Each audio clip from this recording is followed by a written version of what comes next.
I want to tell you about something that happened to me about 4 years ago, and I still don't have a good explanation for it. I was working late shifts at a warehouse in the industrial part of town.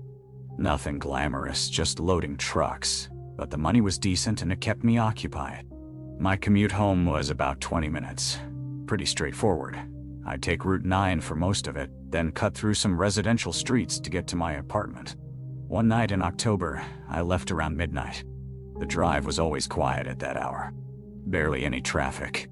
I remember it was clear out, stars visible, which was unusual for that time of year. I was listening to a podcast, some true crime thing, and I wasn't really thinking about much. About 5 minutes into my drive, I noticed headlights behind me. Not unusual in itself. Route 9 is a main road. But what struck me was how consistent the distance was. The car was staying exactly the same distance back. Not tailgating, but not falling back either. Just there. I didn't think much of it at first. People follow you on highways all the time. But then I made my first turn onto Riverside Drive, a smaller road with less traffic, and the car turned too. Same distance. Same speed. At this point, I wasn't scared yet. I was just aware of it. I decided to test something. I slowed down gradually to about 35 miles per hour in a 45 zone. The car slowed down with me. I sped up to 55. They matched that, too. Every adjustment I made, they mirrored. I could see the headlights clearly in my mirror now, but I couldn't make out the car itself. It was some kind of sedan, I think, but the glare made it impossible to tell the color or model. The headlights were bright, maybe hid bulbs or something newer.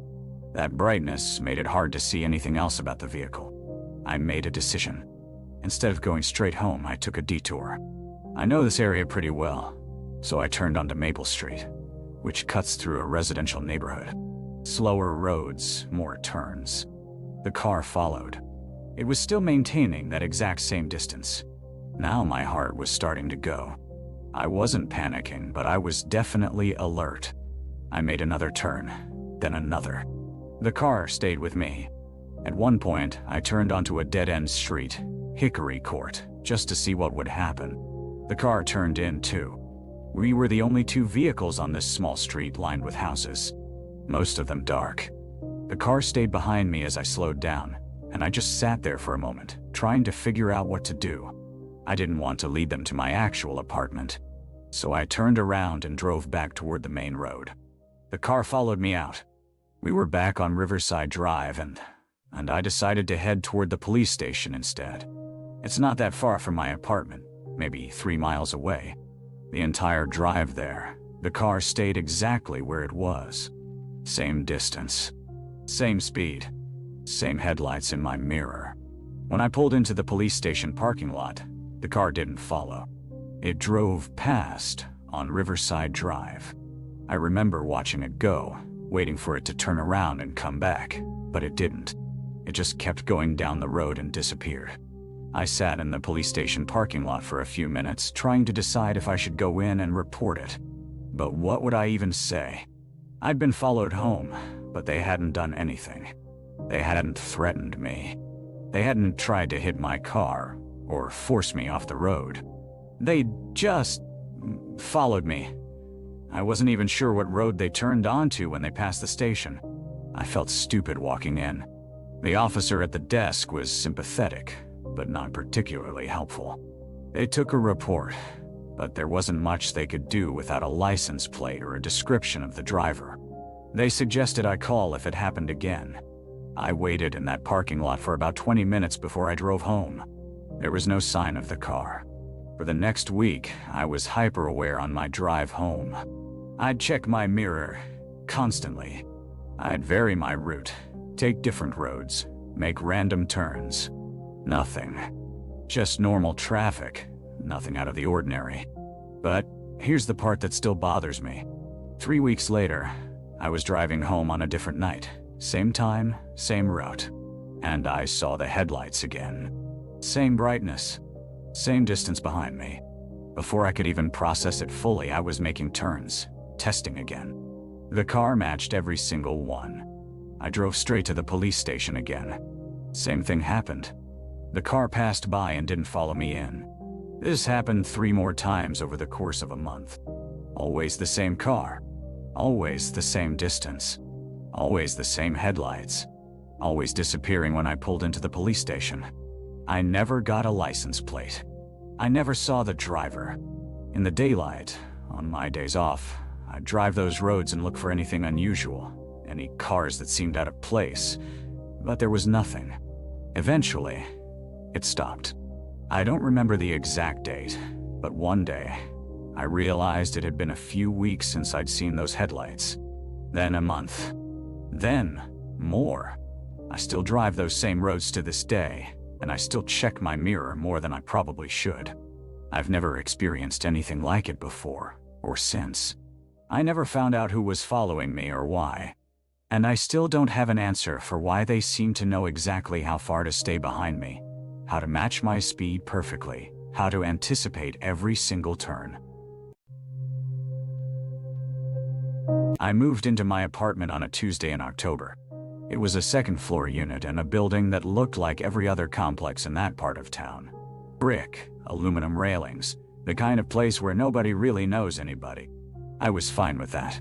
I'd just come out of a bad relationship and wanted to be left alone. The first thing I noticed was how the blinds worked in my bedroom. They didn't close all the way. There was always a gap at the bottom, maybe 2 inches where light came through. I kept meaning to fix it, kept meaning to buy new ones that actually sealed properly. But I was busy unpacking boxes. One night, about a week after I'd moved in, I was getting ready for bed, and I happened to glance at that gap. I saw a silhouette. Just for a second. A head and shoulders, perfectly still, at eye level with the window. I jerked back from the window immediately. My heart was pounding. I told myself it was nothing, a trick of the light, a reflection, something on the glass that looked like a person. But I went to my living room window, the one that faced the parking lot, and I looked outside. There were 3 cars parked down there. No one was standing between my building and them. No one was visible anywhere. I checked the time. It was 11:47 p.m. I didn't sleep much that night. I kept getting up, checking the windows, looking outside. By about 4 am I convinced myself I'd imagined it, and managed to doze off until my alarm went off at 6. The next morning I bought new blinds. Heavy blackout ones. I installed them that same evening, making sure they covered every inch of the window. That should have fixed it. But over the next 3 days, I started noticing other things. Small things. My apartment door. I always deadbolted it and put the chain on. But twice I found the chain unlatched in the morning. Not hanging open, just unlatched, like someone had carefully disconnected it without forcing it. I checked the lock itself both times. No signs of tampering. The deadbolt was still engaged. It didn't make sense unless I'd somehow done it myself and forgotten, which seemed impossible, but I was trying to be rational. Then there was the thing with my mail. I lived alone. I knew every piece of mail that came to my apartment. One morning, I found a credit card offer that I didn't remember being there the day before. It was in my mailbox, which is down in the lobby, not outside. I checked the date. It was from 2 days ago, so it should have been there. But I was certain it wasn't when I checked the day before. I knew because I'd been checking my mail obsessively since the window incident, looking for anything unusual. I started being more deliberate. I began taking photos of my apartment before I left for work. Small things, the position of my coffee mug on the counter, the way my bedroom door was half open, the exact angle of my bathroom towel on the rack. Every evening when I got home, I'd check the photos. Everything was always exactly as I'd left it. So either nothing was happening, or someone was being extremely careful. On the 9th day, I was at work. I work as a data analyst at a marketing firm. Nothing exciting, normal 9-to-5 job. And my landline rang. I have a landline because my parents insisted on it. Said it was safer than relying only on a cell phone. I almost never use it. Almost nobody has the number. I answered it. There was breathing on the other end. Not heavy or aggressive, just breathing. Regular, calm breathing. Hello? I said. The breathing continued for about 5 seconds. Then the line went dead. I called the phone company immediately. They told me the call had originated from a blocked number, and there was nothing they could do. They suggested it was probably a telemarketer. But telemarketers don't breathe at you. They have scripts. They talk. I drove home from work going 15 miles under the speed limit, watching my mirrors constantly. I parked in the lot, sat in my car for 10 minutes before getting out, and scanned the area around my building. Nothing seemed wrong. No one was visible. The afternoon light was still good, maybe 5 p.m. Sun still high enough that I could see clearly. When I got to my apartment, my deadbolt was unlocked. Not forced. Unlocked. I always, and I mean always, locked it when I left. I checked my apartment methodically. Nothing was missing. Nothing was obviously moved or disturbed, but I could feel it. A feeling you get when someone's been in your space. That wrongness in the air. I called the police non-emergency line. The officer who responded was polite, but skeptical. He walked through my apartment, checked the windows and doors for signs of forced entry, found nothing. He asked if I'd given anyone else a key, if there was an ex-boyfriend who might be harassing me, if I had any enemies. I said no to all of it. He suggested I might have forgotten to lock the door, that stress can do funny things to memory. He gave me a case number and left. I didn't sleep that night. I sat in my living room with my phone charged and ready, waiting for it to get light. The next day I called my landlord. I explained everything, not the phone call, because I knew how that sounded, but the locks, the chain, my feeling that someone was getting in. I asked if there was anyone else with keys to my apartment. He said no, only him and the emergency maintenance person, and they would never go in an apartment without written notice and consent. He offered to change my locks. I said yes immediately. The locksmith came the next afternoon and installed a new deadbolt with a keypad. I was the only one who knew the code.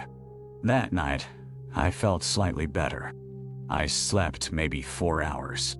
The days after that were quiet. Too quiet. No phone calls. No unlocked doors. No signs of entry. A week passed. Then 2 weeks. I started to think maybe I'd been wrong about all of it.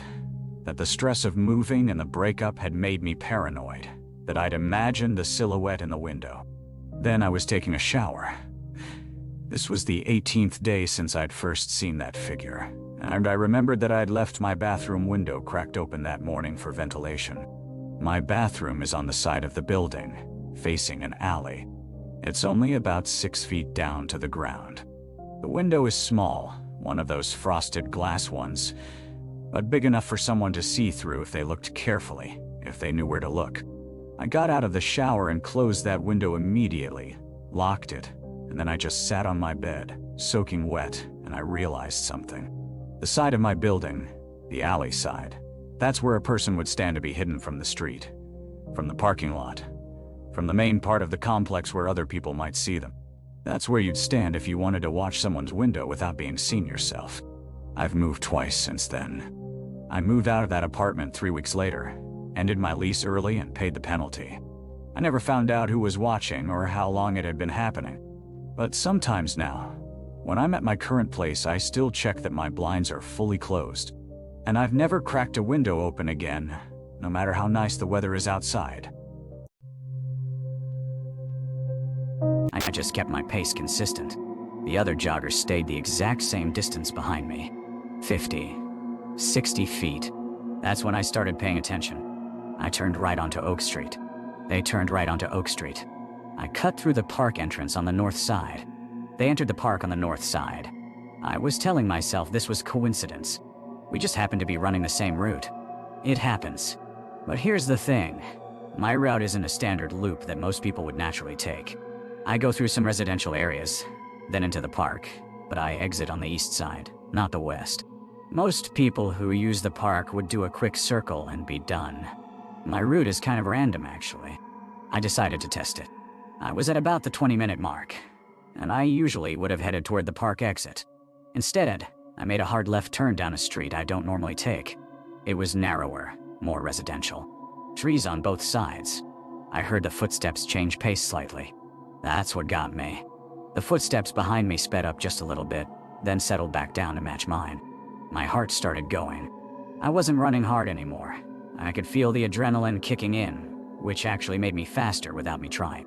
I could hear them speeding up to match again. I did something stupid. I stopped completely and turned around. There was no one there. I mean, there was literally no one visible. The street behind me was empty. I looked back maybe 30 feet, and I couldn't see anyone. The trees were thick, but not so thick you couldn't see through them. I stood there for maybe 5 seconds, just breathing hard, looking. Nothing. I turned back around and started jogging again, faster this time. I was maybe 50 yards down the street when I heard it again. Footsteps. Not a full run, more like a fast walk. Definitely there. Definitely behind me. I didn't look back this time. I just ran. Not my normal pace. I was pushing hard. I could hear them matching me again. Every time I sped up, I'd hear them speed up. Every time I tried to slow down to listen better, they'd slow down too. The panic was real now. I was about 15 minutes from my house, and I was trying to figure out what to do. My phone was in my pocket, but I wasn't about to stop to call anyone. I don't even know who I would have called. Hey, someone's jogging behind me doesn't sound like an emergency. I made a decision. There's a main road, Riverside Drive, that runs along the edge of the neighborhood. It's busier in the morning. I headed straight for it. I got to the intersection and made a right turn onto the main road. There were cars. Not many, but some. Couple of people waiting at a coffee shop drive-through. I slowed down to a walk, trying to catch my breath and not look insane. I looked behind me. The jogger was standing at the corner where I'd turned. Just standing there, not moving. I could finally see them clearly. They were wearing dark blue running clothes. Nothing distinctive. I couldn't tell if they were male or female from that distance. They weren't looking at me directly. They were looking down at their phone, or at least their head was angled that way. We made eye contact for maybe half a second. Not aggressive or anything. Just neutral. Blank, almost. I kept walking, keeping the main road between us. I was still pretty far from home, so I did something else stupid. I went into the coffee shop and waited inside for about 5 minutes. I could see the street from the window. The jogger never appeared. They were just gone. I finished my walk home the long way, sticking to the main road the whole time. The next morning, I didn't go running. I took a day off. When I went out the morning after that, I took a different route entirely. Completely different streets. I didn't see the jogger that morning. But here's the thing that still bothers me. I went back to my original route about a week later. Needed to get back into my routine, you know. Tell myself it was a coincidence. Nothing more. And about 15 minutes into the run, I heard them again. Same distance behind me. Same pace. I haven't jogged outside since. I got a treadmill for my garage about a year ago, and I haven't missed it. Sometimes I wonder if they ever came back to that route, waiting to see if I'd return. I wonder if they're still out there. But I don't plan on finding out.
9:15 route.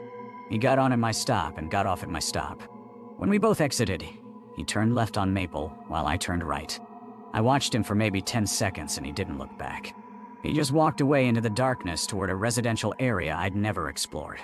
I remember standing there for maybe 30 seconds, trying to figure out if I was actually worried or just bored and looking for something to worry about. I decided it was probably coincidence. People live in the same neighborhoods. People take the same buses. That's how cities work. But here's where it got strange. The next night, I decided to take a different bus.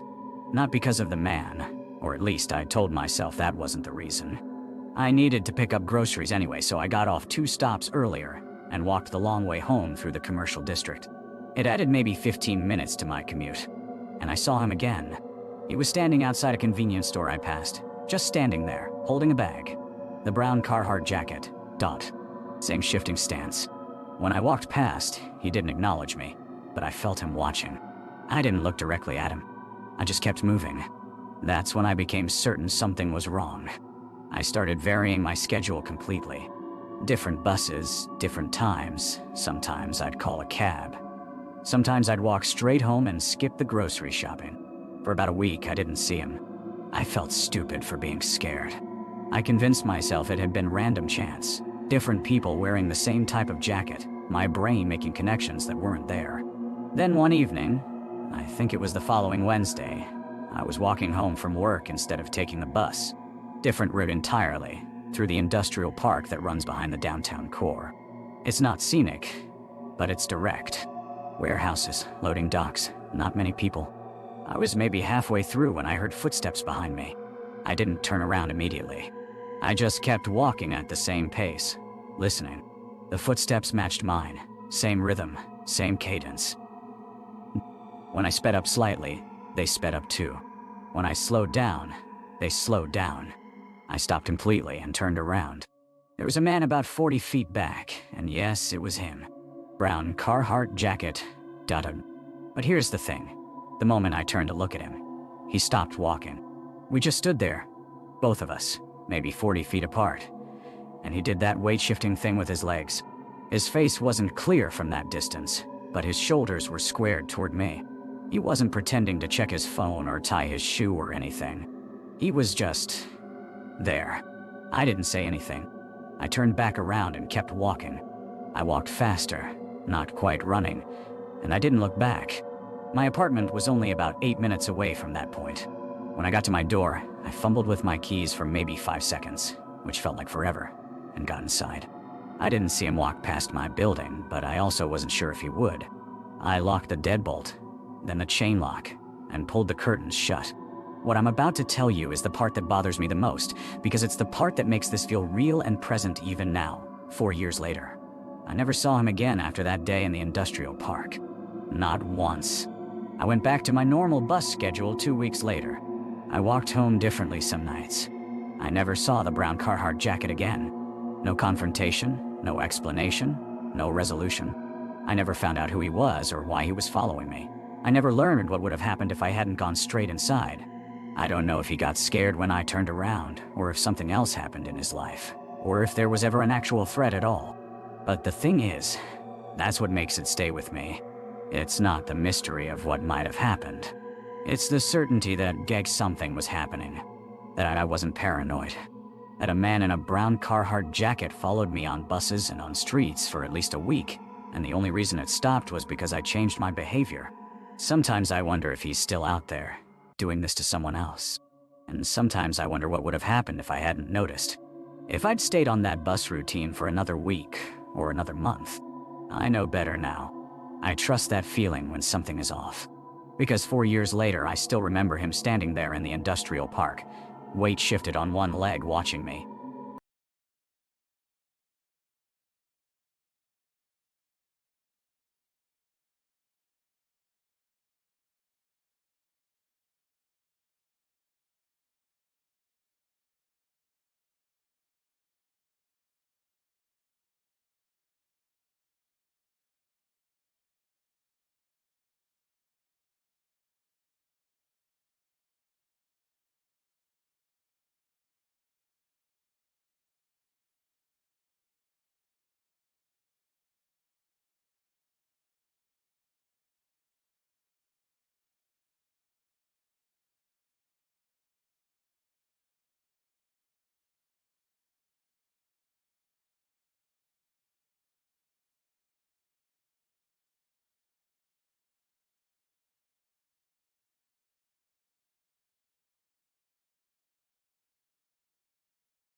I take the same train home from work every day.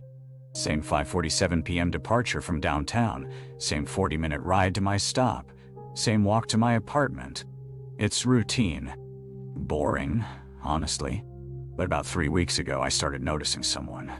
She was always on my platform. Not every day at first, maybe twice a week. A woman, probably in her 50s, with dark hair pulled back tight. Nothing remarkable about her. The thing that stuck with me was that she never got on the train. She'd stand there while we boarded, same spot near the middle of the platform. And then she'd just stay. Watch the train leave. Then I wouldn't see her for a few days. I remember the exact moment I realized what was happening. It was a Thursday evening. I was sitting in my usual seat, third car, left side, and I glanced out the window as we pulled away. She was standing there, motionless, and her head turned to follow the train as it moved. Not looking at her phone, not waiting for the next one, just watching mine go. After that, I started paying attention. I'd count the days between sightings. 3 days, then 4, then 2. Always at that same platform. Always in that same spot. Always watching my specific train leave. I didn't tell anyone at first because it felt paranoid. What was she actually doing? Standing on a platform isn't illegal. Maybe she worked nearby and was just waiting for someone. Maybe she had a weird routine like I did. But then I realized something else. I never saw her on the train on the days when she was standing there. Not ever. She wasn't a passenger. She was there for a specific reason. One evening, I decided to get off at the stop before mine. I wanted to break the pattern, see if it changed anything. I got off, waited 10 minutes, and then got back on the next train. When I arrived at my actual stop 30 minutes later, I walked out the station entrance slowly, deliberately, looking around. She was there, leaning against a support pillar about 30 feet away, just standing, looking at the station exit like she was waiting for someone to come out.